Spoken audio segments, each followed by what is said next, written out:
Assalamualaikum warahmatullahi wabarakatuh.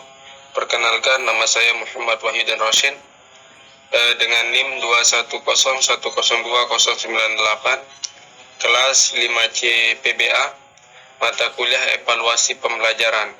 Pada materi ini saya akan melanjutkan materi tentang asesmen dalam kurikulum Merdeka. Yang pertama yaitu konsep asesmen dalam kurikulum Merdeka. Dalam kurikulum Merdeka, penilaian menggunakan istilah asesmen. Penilaian itu dinamakan dengan asesmen, yang diartikan sebagai proses pengumpulan dan pengelolaan informasi untuk mengetahui kebutuhan belajar dan mengajar bagi perkembangan pencapaian hasil peserta didik. Kemudian berikut ini adalah ilustrasi siklus perencanaan dan pelaksanaan pembelajaran dan asesmen. Yang pertama itu pendidik itu menyusun rencana pelaksanaan pembelajaran. Yang kedua, pendidik melakukan asesmen di awal pembelajaran untuk menilai kesiapan siswa dalam belajar. Kemudian ketiga, berdasarkan hasil asesmen, pendidik memodifikasi rencana yang dibuat dan atau membuat penyesuaian untuk sebagian peserta didik. Yang keempat, melaksanakan pembelajaran dan menggunakan berbagai metode yang sesuai dengan kapasitas seorang murid. Yang kelima, melaksanakan asesmen di akhir pembelajaran untuk mengetahui ketercapaian tujuan pembelajaran. Asesmen terbagi kepada 3 jenis, yaitu asesmen sebagai proses pembelajaran, yaitu asesmen as learning.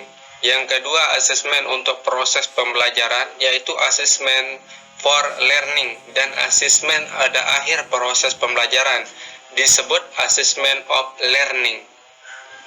Di dalam kurikulum Merdeka ini, asesmen diagnostik menjadi penting karena bertujuan untuk mengidentifikasi kompetensi, kekuatan, kelemahan peserta didik.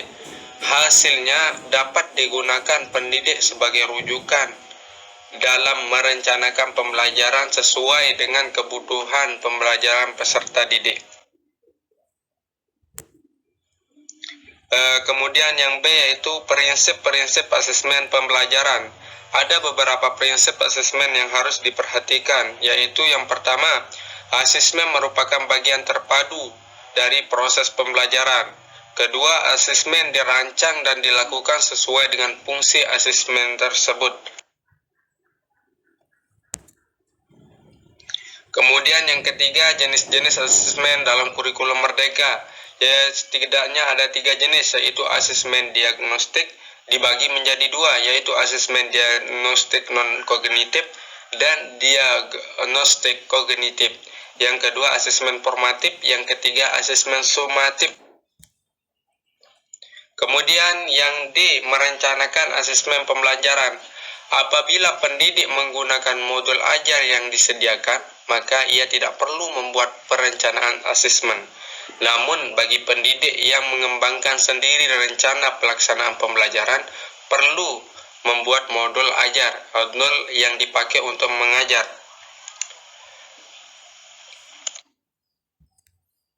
Kemudian, berikut adalah contoh instrumen penilaian atau asesmen yang dapat menjadi inspirasi bagi pendidik, yaitu yang pertama, rubrik catatan data grafik perkembangan. Di bawah ini diuraikan contoh teknik asesmen yang dapat diadaptasi, yaitu asesmen observasi, kinerja, proyek, tes tulis, tes lisan, penugasan, portofolio.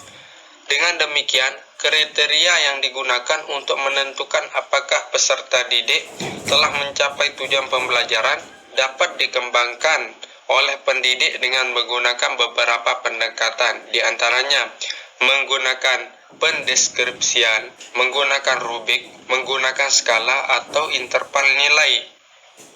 Mana-mana yang kita gunakan sebagai pendidik itu bisa. Kemudian yang ke E itu bentuk-bentuk asesmen dalam kurikulum Merdeka.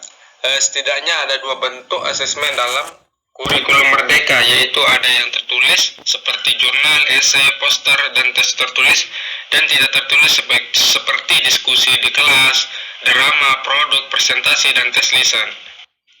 Kemudian penyusunan instrumen penilaian. Dari beberapa bentuk asesmen di atas, berikut ini adalah proses penyusunan instrumennya. Yang pertama yaitu tes tertulis, kedua penilaian sikap yaitu afektif, penilaian keterampilan. Kemudian G, refleksi dan tindak lanjut pembelajaran dan asesmen.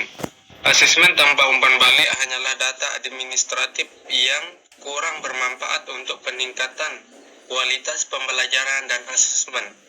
Asesmen terhadap perencanaan pembelajaran dapat dilakukan dengan cara sebagaimana yang disebut dalam Permekbud nomor 16 tahun 2002 sebagai berikut. Yang pertama yaitu refleksi diri, refleksi terhadap perencanaan dan proses pembelajaran. Yang kedua, refleksi diri terhadap hasil asesmen yang dilakukan oleh sesama pendidik, kepala satuan pendidik, dan atau peserta didik.